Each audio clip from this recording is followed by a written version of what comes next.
இந்த வீடியோவை உங்களுக்கு வழங்குவோர் மாலை முரசு செய்திகள் தொலைக்காட்சியின் படிப்போம் ஜெயிப்போம் உயர்கல்வியை தேர்ந்தெடுப்பதில் உள்ள சந்தேகங்களை தீர்க்கும் நிகழ்ச்சி தினமும் மாலை 5 மணிக்கு. வணக்கம். ஒரு செய்தி பல கோணங்கள் நிகழ்ச்சிக்கு உங்களை வரவேற்கிறோம். இந்த நிகழ்ச்சியின் முடன் பேசுவதற்காக பொருளாதார பேராசிரியர் திரு ஜோதி சிவஞானம் இணைந்திருக்கிறார். சார் வணக்கம். வணக்கம். தி ஹிந்து நாளிதழில் நேற்று ஒரு கட்டுரை value of new government projects announce hit 6-year high அப்படின்னு சொல்லி குறிப்பிட்டிருக்காங்க. அந்த மிக முக்கியமாக டேட்டாஸ் தான் அதில் ரொம்ப விரிவாக ஆராய்ஞ்சிருக்காங்கன்னு சொல்லலாம். என்ன குறிப்பிடப்பட்டிருக்கு சார்? அதில் என்ன புரிஞ்சுக்கணும் நம்ம?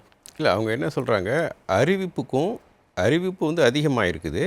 ஆனால் எவ்வளோ ப்ராஜெக்ட்ஸ் உண்மையிலே நடைமுறைப்படுத்தப்படுது, உண்மையான முதலீடு எவ்வளோ நடக்குது அப்படிங்கிறதையும் எடுத்து காட்டியிருக்கிறாங்க. அதுக்கு இடையில எவ்வளோ வித்தியாசம் இருக்குது அப்படிங்கிறத காட்டியிருக்கிறாங்க. இப்போ உதாரணமாக இந்த காலாண்டில் இல்லை இந்த முடிந்து போன நிதியாண்டே எடுத்துங்க.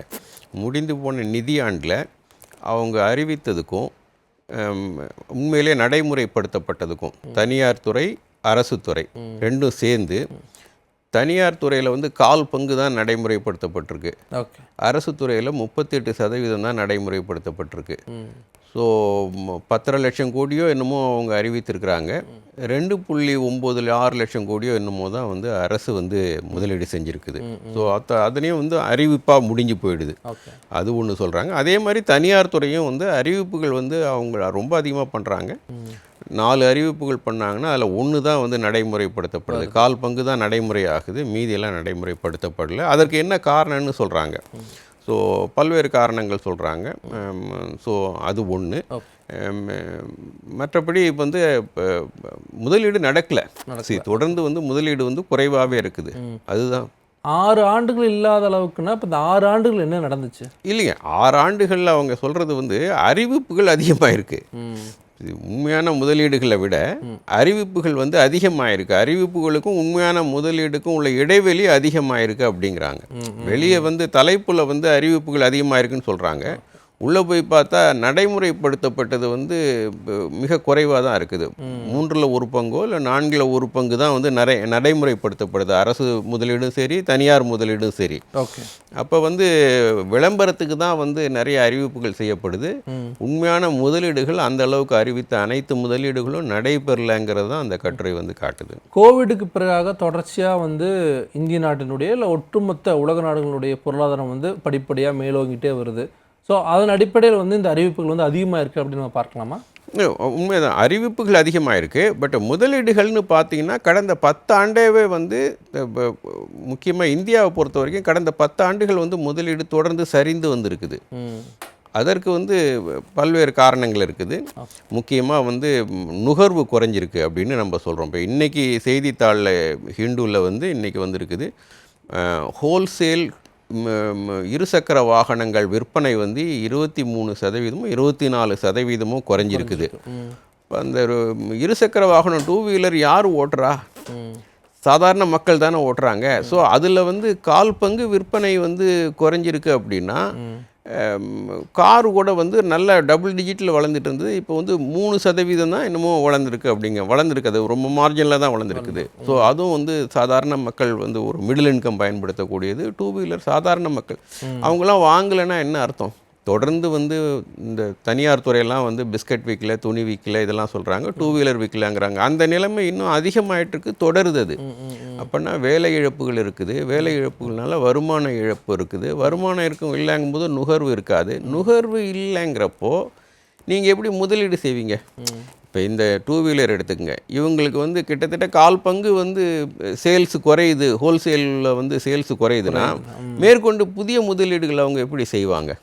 ஸோ இன்னொரு வழி அவங்களுக்கு ஏற்றுமதி பண்ணுறது. ஏற்றுமதியும் குறைஞ்சிருக்குது. நீங்கள் ட்ரேட் டெஃபிசிட் அதிகமாக இருக்குது, ஏற்றுமதி குறையுது. இன்னொன்று அந்த கட்டுரையிலே சொல்லக்கூடியது அந்த ஜெஸ்டேஷன் பீரியடுங்கிறாங்க. உண்மையிலேயே நடக்கக்கூடிய முதலீடு ஆரம்பித்து முடிக்கிற காலம் இருக்குல்ல, இன்றைக்கி ஆரம்பிக்கிறோம், எவ்வளோ நாளில் முடிப்போம் அப்படிங்கிறது அந்த மாதங்கள் 16 மாதம், 19 மாதம், இது 20 மாதம், இது மாதிரிலாம் அதிகமாகுது தனியார் துறைக்கு. திட்டத்துக்கு கையெழுத்தாகி அதுக்கப்புறம் அதுக்கான இல்லை, நடைமுறை உண்மையிலே அவங்க நடைமுறைப்படுத்தணும்னு இறங்கி தேங்காய் உடைச்சி ஆரம்பிக்கிறாங்கன்னு வச்சுக்கோங்க. அது முடிக்கிறதுக்கு ஆகக்கூடிய பீரியடு தான் ஜெஸ்டேஷன் பீரியடுங்கிறோம். அந்த பீரியடு அதிகமாகிறது என்ன காட்டுது? அரசு வந்து அனுமதி கொடுக்கறது, லைசன்ஸு போன்ற இது மாதிரி விஷயங்கள்லாம் வந்து இன்னும் டிலே ஆகுது அப்படின்னு தான். இப்போ நான் உண்மையிலே செய்யணும்னு நினச்சா கூட அது வந்து எனக்கு வந்து 1 வருஷம் 2 வருஷத்துக்கு மேலே ஆகும் அப்படின்னா அந்த அந்த நெருக்கடியெல்லாம் சந்திக்க வேண்டியதாக இருக்குது. அது வந்து இன்னும் வந்து தெளிவாக சிங்கிள் விண்டோ சிஸ்டம் நிறையா சொல்கிறாங்க. பட் நடைமுறையில் வந்து அதெல்லாம் வந்து இன்னமும் வந்து சிக்கல்கள் நிறையா இருக்குது. 4 மாநிலங்களில் நடைபெற்ற இன்வெஸ்டர்ஸ் சுமிட்னால தான் வந்து கொஞ்சம் அதிகமாக இருக்குங்கிறதையும் நம்ம குறிப்பிட்டு பார்க்க வேண்டியது. அது வந்து ஒரு சில மாநிலங்கள் வேறு. இங்கே பாருங்கள், தமிழ்நாடோ இல்லை சதர்ன் ஸ்டேட்ஸோ அதுவெல்லாம் வேறு. இங்கே பாருங்கள், ஏன்னா மொத்தமே வந்து முதலீடு அதிகபட்ச முதலீடு நடக்குதுங்க இந்த ஒரு 5 மாநிலங்களில் தான் நடக்குது. சதர்ன் ஸ்டேட்ஸு ப்ளஸ் வந்து டெல்லி, மகாராஷ்டிரா, குஜராத் போன்ற இதில் தான் நடக்குது. ஸோ அதை ஒட்டுமொத்தமாக இந்தியாவில் வந்து முதலீடு வந்து சரிஞ்சிட்டு வருது. அதற்கு அடிப்படை காரணம் வந்து இது மாதிரி நுகர்வு வந்து குறையிறது, அதனால் முதலீடு நடக்கிறது இல்லை. வெளிநாட்டு முதலீடு குறைஞ்சிருக்குது. இப்போ இன்றைக்கி வந்து இந்த காலாண்டுக்கு அக்டோபர்லேருந்து டிசம்பர் காலாண்டுக்கு 6% வந்து எஃப்டிஐ குறைஞ்சிருக்கு அப்படிங்கிறாங்க. பங்குச்சந்தைக்கு முதலீடு வருது, எஃப்ஐஐ வர்றது, எஃபிஐ வர்றது, போர்ட்ஃபோலியோ இன்வெஸ்ட்மெண்ட் வர்றது வேறு. அது வந்து ஏற்ற இறக்கத்தோடு இருக்குது, இப்போ கூட அதிகமாக இருக்குது. ஆனால் நேரடி முதலீடு உற்பத்திக்குன்னு வர முதலீடு வந்து குறைஞ்சிருக்குது, 6% குறைஞ்சிருக்கிறாங்க. அப்போ என்ன காரணம்? ஏற்றுமதி குறையுது. அது இல்லாமல் இன்னொரு காரணம் முதலீடு குறையிறதுக்கு வந்து விலை குறைவாக சைனாலேருந்து இறக்குமதி பண்ணுறாங்க. செருப்பு, துணி, பொம்மை, எலக்ட்ரானிக் ஐட்டம்ஸ் இதெல்லாம் வந்து அவங்க வந்து காம்படேட்டிவாக வந்து உற்பத்தி பண்ண முடியுது. ஸோ அதனால் வந்து அது இங்கே வந்து இறக்குமதி ஆகுது. கேலண்டர்லாம் இறக்குமதி ஆகுது. சிவகாசியில் நம்ம அடிக்க பட்டாசு, ஆமாம், அது வந்து ஒரு லார்ஜ் ஸ்கேல் இல்லை, வால்யூம். சாதாரண துணி, ஆடைகள், பொம்மை இதெல்லாம் வந்து மாஸ் கன்சம்ஷன். செருப்பு இதெல்லாம் வந்து மாஸ் கன்சம்ஷன். இந்தியாவில் 140 கோடி மக்கள் நுகர்வக்கூடிய இது. அந்த மேசிவ் டிமாண்டுக்கு நீங்கள் வெளியே இருந்து இறக்குமதி பண்ணிங்கன்னா. இப்போ இன்னொரு விஷயத்தை நம்ம ஒப்பிட்டு பார்க்கலாமா சார்? ரிசர்வ் வங்கி வந்து இந்தியாவுடைய க்ரோத் ப்ரொஜெக்ஷன் எப்படி இருக்குன்னு சொல்லி ஒரு பக்கம் காட்டுறாங்க.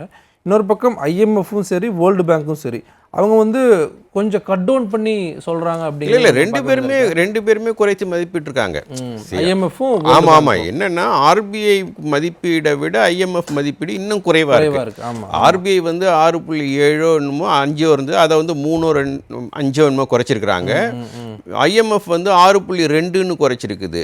ஸோ இவங்க குறைத்ததை விட அவங்க இன்னும் அதிகமாக குறைச்சி கீழே காட்டுறாங்க. ஸோ அது என்ன காட்டுது? வளர்ச்சி கீழே போகுதுன்னு தான் காட்டுது.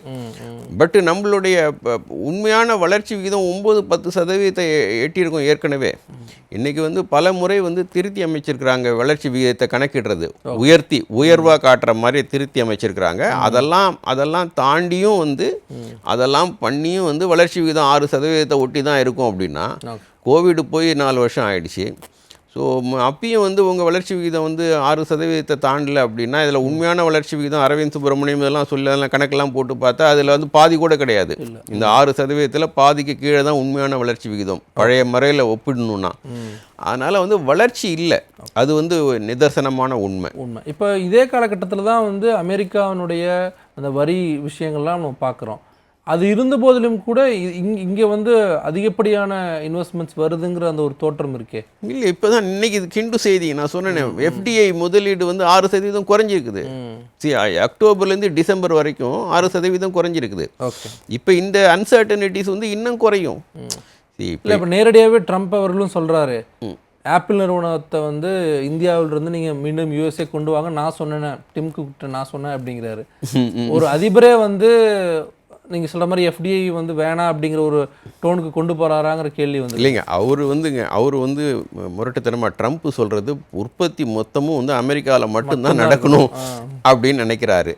அது வந்து ரொம்ப ஒரு முட்டாள்தனமான ஒரு இது. அது மாதிரி நடக்காது. இப்போ அந்த ஆப்பிள் நிறுவனத்தோட தலைவர் என்ன சொல்லியிருக்கிறாரு? இன்னொரு காரணம் இந்தியாவில் முதலீடு அதிகமாக வராதுக்கு இது அவர் சொன்ன பதிலிருந்து இருக்குது. அவர் என்ன சொல்கிறாரு? சில ஒர்க்கு அந்த டெக்னிக்கலி எஃபிஷியன்ட் வேலையெல்லாம் சைனாவில் பண்ணக்கூடிய ஒர்க்கர்ஸ் பண்ணக்கூடிய அளவுக்கு வேறு எங்கேயும் யாரும் பண்ணலை, அமெரிக்காவில் பண்ணலை. அந்த எஃபிஷியன்சியோடு செய்யக்கூடிய வேலை. அப்போ அவங்களுடைய உற்பத்தி திறன் பர் லேபர் வேல்யூ ஆடட் இருக்குல்ல, அது இங்கே இந்தியாவோட ஒப்பிடும்போது இந்தியா வந்து அதை விட அமெரிக்காவை விட அதிகம். அதோட சைனாவை ஒப்பிடும்போது 10 மடங்கு அதிகம். அவங்களுடைய உற்பத்தி திறன் நம்ம உற்பத்தி திறனை விட 10 மடங்கு அதிகம். ஸோ அப்படி இருக்கும்போது அவன் வந்து லேபர் மட்டும் இல்லை, வேஜ் மட்டும் இல்லை, குறைவாக இருக்குது, சம்பளம் செலவு குறைவாக இருக்குங்கிறனால நான் பண்ணல. இந்த திறமையான ஒர்க் ஃபோர்ஸ் வந்து efficient work force, skilled work force வந்து வேறு எங்கேயும் கிடையாது, அதனால தான் நாங்கள் பண்ணுறோம் அப்படிங்கிறாரு. ஸோ அப்படி அந்த அளவுக்கு வந்து நம்மளும் வந்து இன்னும் காம்படிட்டிவ் ஆகலை. அமெரிக்காவில் சுத்தமாக அதுக்கான வாய்ப்பு இல்லை. அப்படி இருக்கும்போது இப்போ நிறைய நிறுவனங்கள் மூடிட்டு மெக்சிகோவுக்கு போகிறாங்கிறான். அமெரிக்க நிறுவனமே ஒருத்தன் காரில் ஆட்டோமொபைல்ஸ்லாம் வந்து மெக்சிகோவுக்கு போகிறாங்கிறான். ஏன்னா அங்கே வந்து தான் அந்த ஒர்க் ஃபோர்ஸு, அந்த ஃபார்வர்ட் பேக்வேர்ட் லிங்கேஜஸ்லாம் இருக்குது.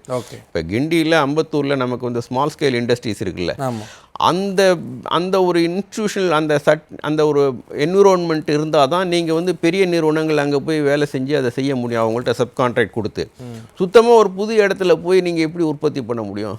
ஸோ அதே மாதிரி அமெரிக்காவுக்கு வந்து அந்த கிண்டி, அம்பத்தூர் மாதிரி மெக்சிகோ புரியுது, அருகிலே இருக்குது. ஆமாம், அங்கே பண்ணி தான் அங்கே வந்து சப் கான்ட்ராக்ட் விட்டு அவங்க கொண்டு வந்து இங்கே அசம்பிள் பண்ணலாம். இது மாதிரி விஷயங்கள் நிறைய நடக்குது. அப்படி இருக்கும்போது மொத்தத்தையும் வந்து அமெரிக்காவில் பண்ணணும்னு அவர் எதிர்பார்க்கறது இன்றைக்கி நடக்காது, எப்பயும் நடக்காது. அது வந்து அவங்களுக்கு காம்படிட்டிவும் கிடையாது, மூடிட்டே போகிறாங்கிறாங்க. ஓகே, இதில் ரெண்டு விஷயம் சார். ஒரு பக்கம் பப்ளிக் செக்டர், இன்னொரு பக்கம் ப்ரைவேட் செக்டர். ரெண்டுலேயுமே வந்து அனௌன்ஸ்மெண்ட்ஸ் மட்டும்தான் அதிகமாக இருந்துகிட்டே இருக்கா? வேலைகள் எதுவுமே நடக்கலையா? உண்மைதாங்க. இப்போ 5 வருஷத்துக்கு ஒட்டு மொத்தமாக நான் சொல்கிறேன். கடந்த 5 வருடத்தில் வந்து 19 வந்து நிதியமைச்சர் நிர்மலா சீதாராமன் வந்து இந்த நேஷ்னல் இன்ஃப்ராஸ்ட்ரக்சர் பைப்லைன் அப்படின்னு வந்து ஒரு அறிவிப்பு செஞ்சாங்க. என்னன்னா மேசிவாக 111 லட்சம் கோடி ரூபாய் அவங்க வந்து பட்ஜெட்டில் அவங்களுடைய கேபிட்டல் எக்ஸ்பெண்டிச்சரே 10-11 லட்சம் கோடி ரூபாய் தான் பண்ணுறாங்க.